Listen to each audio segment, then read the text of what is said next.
Hi, Grade 10 Science. Happy Friday. And this is an especially happy Friday because it's a long weekend. No school on Monday. So that's pretty cool. All right, so I hope that you have been watching my videos. And today I'm going to do another video, obviously.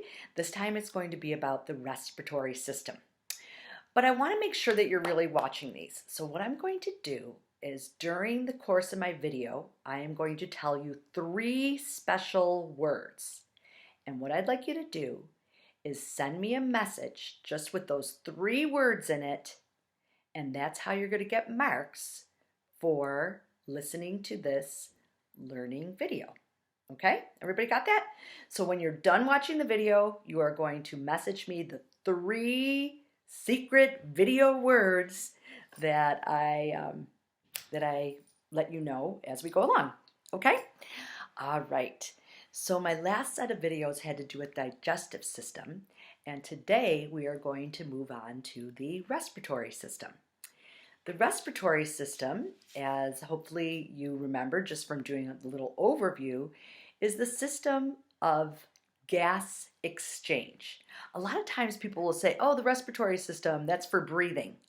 Well, that's true. Breathing is made possible because of the respiratory system, but it's actually the gas exchange, that taking in of oxygen and getting rid of carbon dioxide, that is the main function of the respiratory system. All living things have to have that ability to exchange gases, and some of them are too little to breathe. That's why we want to focus on the gas exchange rather than just the ability to breathe, okay? We really just need to get that oxygen in, carbon dioxide out. So how does our body go about doing that? Well, let's refer to my little diagram here, and you will get a similar one to this to fill out. I decided to do things a little different this time. I'm giving you the video first, and then your assignment will follow, okay? So just like in the digestive system, and in all systems, the system is made up of a variety of organs that work together to get the job done. So what we're going to do is, once again, look through those parts or those organs that make up the respiratory system. So again, what we have going on here is we want to bring oxygen in to our system. And the way that the oxygen gets into our system is through our nasal passage, which you can see right here. All right, this is known as our nasal passage, so in through our nose, and our nose contains a nasal passage. We can also breathe through our mouth, but it's actually better when we breathe through our nasal passage. And the reason for that is within that nasal passage, the air becomes moist, it becomes warm, and it becomes clean or filtered, which is really, really important for the air that comes in. So for example, when we breathe in air, sometimes we're breathing in dust or allergens such as pollen, or sometimes even bacteria. And the air is cleaned and filtered as it moves through the nasal passage, because the nasal passage has hairs and has mucus, which allows that air to be filtered. Okay? The reason why it's important for the air to be moist and warm is because it will actually travel more effectively through the rest of the system once it is moistened and warmed. Okay? So from the nasal cavity, the air travels to the first part of our throat, which you may remember from the digestive system is called the pharynx. So that part of our throat is actually shared by our digestive system and our respiratory system. The air then travels into the top of the next portion of our tube, which is called, the whole tube is called the trachea. And the very top of that tube is called the larynx. And the larynx is where our voice box is. So covering the larynx are these vocal cords, and as the air vibrates the vocal cords, it allows sounds to be made. So that is where our vocal cords are, sometimes known as our voice box. In males and females, we both have a larynx, but in males they become more, there's more of a protrusion, which is then referred to, you've probably heard of an Adam's apple. You know, like in a male, they kind of have more of a little bump there. And that is the result of puberty and hormones. And because the vocal cords are stretched over that larger Adam's apple, that causes male voices to be deeper, on average, than female voices. Okay, little fun fact for you. All right, so then we go on after the air passes through the larynx, then it passes into the trachea. And the trachea, you can feel your trachea right here because it has a very distinctive feel. It is made up of these little rings of cartilage. And cartilage is hard material, but it's also flexible. So, for example, you may have heard like cartilage is kind of similar to bone, but cartilage is more flexible than bone is. So we have like cartilage in between our bones. Sharks are totally made up of, their skeleton is made up totally of cartilage. I don't know what made me think of that, little aside there. But anyway, these rings of cartilage help our trachea to remain open so that the airflow can always pass nice and easy. And also when we swallow, remember that our esophagus, which is the tube in which our food travels down, is right behind our trachea. And as that food swallows, it will press against the trachea. So we need it to be flexible so that that food pressing can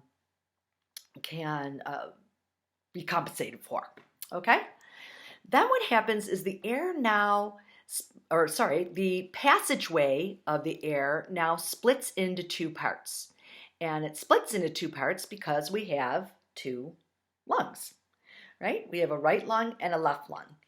And this area where that first split is, both of those areas right there, those are called the bronchi.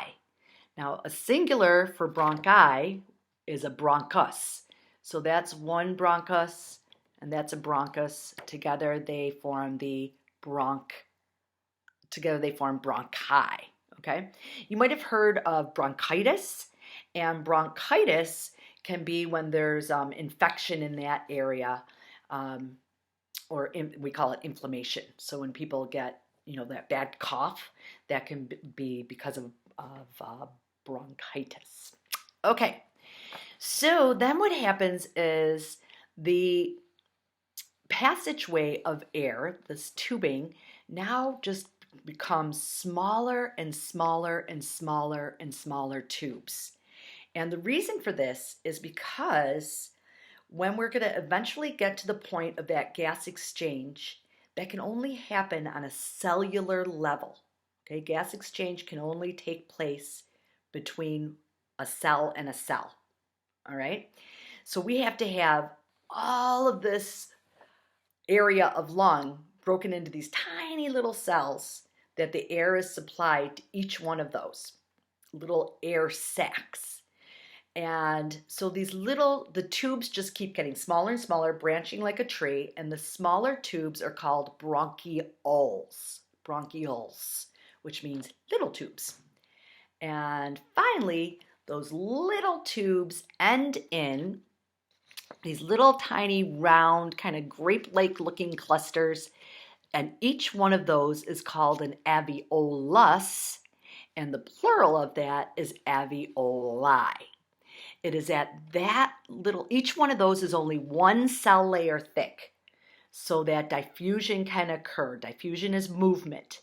And remember, the goal here is to get the oxygen to move out of those little alveoli and into the bloodstream. So the alveoli are surrounded by nets of blood vessels, and they are very tiny blood vessels that are also only one cell layer thick, and those tiny little blood vessels are called capillaries. So it is at this point, at this air sac, at the alveolus, that oxygen and carbon dioxide are exchanged. Okay, so I'm just going to show you another little diagram. And it's so funny, whenever I do these, I have to write backwards. So I'm sorry, I don't know what it is with my camera, but that's why my printing doesn't look very neat, because I'm writing it backwards as I'm trying to make my little diagrams. So again, this is just my little sketch of, that would be a bronchiole leading to the alveoli. And then this picture, what I've tried to do is show a blow up of the alveolus. And this would be like what we call a cross section. This would be like looking inside of the alveolus. And so inside, remember, all that air is finally coming to the little air sac, and the air is now rich in oxygen. And what happens is that oxygen leaves the air sac and is diffused across just the single membrane layers. And once it's into the little capillary, which is a blood vessel, is carrying the red blood cells. And so the oxygen is picked up by the red blood cells by a special chemical inside them called hemoglobin. And that oxygen attaches to that hemoglobin. And also what's happening at this point, because remember this, at first we have this blood that doesn't have oxygen in it yet. And so attached to these red blood cells is carbon dioxide. So carbon dioxide leaves the red blood cells and goes into the alveolus, and oxygen comes out. And therefore, we have the exchange of gases. Now, this carbon dioxide is going to travel in the opposite direction that the oxygen did. So it is actually going to go through the bronchioles, then to the bronchi, and then up the trachea, over the larynx, through the pharynx, and out through our nose and mouth. And that's how we get rid of that carbon dioxide. Okay?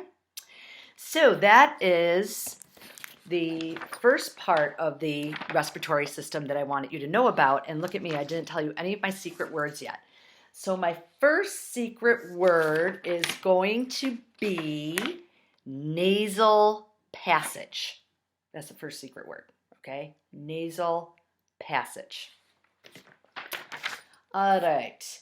And then, let's see, what else did I need to tell you about our respiratory system? I know what else I wanted to tell you. That we have, as you can see, 2 lungs. Now, the lungs in our body are actually, think about where our lungs are. Our lungs are in here. And remember, our heart is really right about there. So what happens is our heart lays a little bit more towards our left side. So our left lung is actually smaller, a little bit smaller than our right lung. And the reason for that is so that that heart can kind of fit into that region. So our right lung has 3 lobes, whereas our left lung only has 2 lobes. Okay?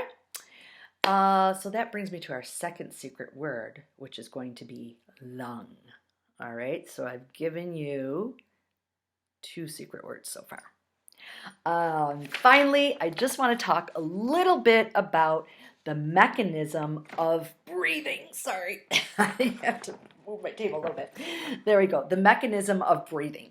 So underneath our lungs, we have this special muscle that is called a diaphragm.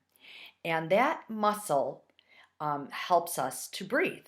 That muscle, and also the muscles that are attached to our rib cage. Because remember, our rib cage is actually surrounding our lungs.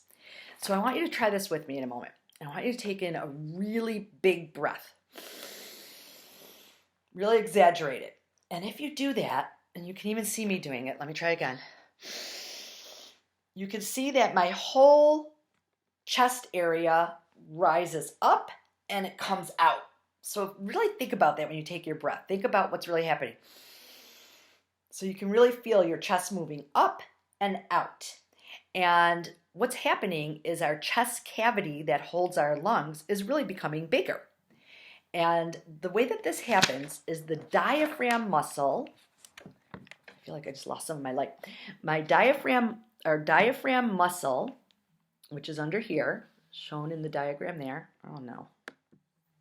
Oh, sorry. I don't know what the heck just happened there. But the diaphragm muscle actually contracts. And when it contracts, it comes down. And when your rib cage muscles, called your intercostals, contract, they pull up and out. So that just makes the whole area expand. And because that area expands, the air rushes in to equalize pressure and your lungs just fill up with air. Okay? Now, when you exhale, okay, so let's take in a big breath. Now exhale it.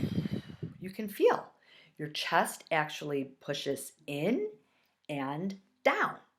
And what's happening is your chest cavity is actually becoming smaller as you exhale. And again, to equalize pressure inside and outside of your body, your lungs now push that air out as you exhale. And that is our mechanism of breathing.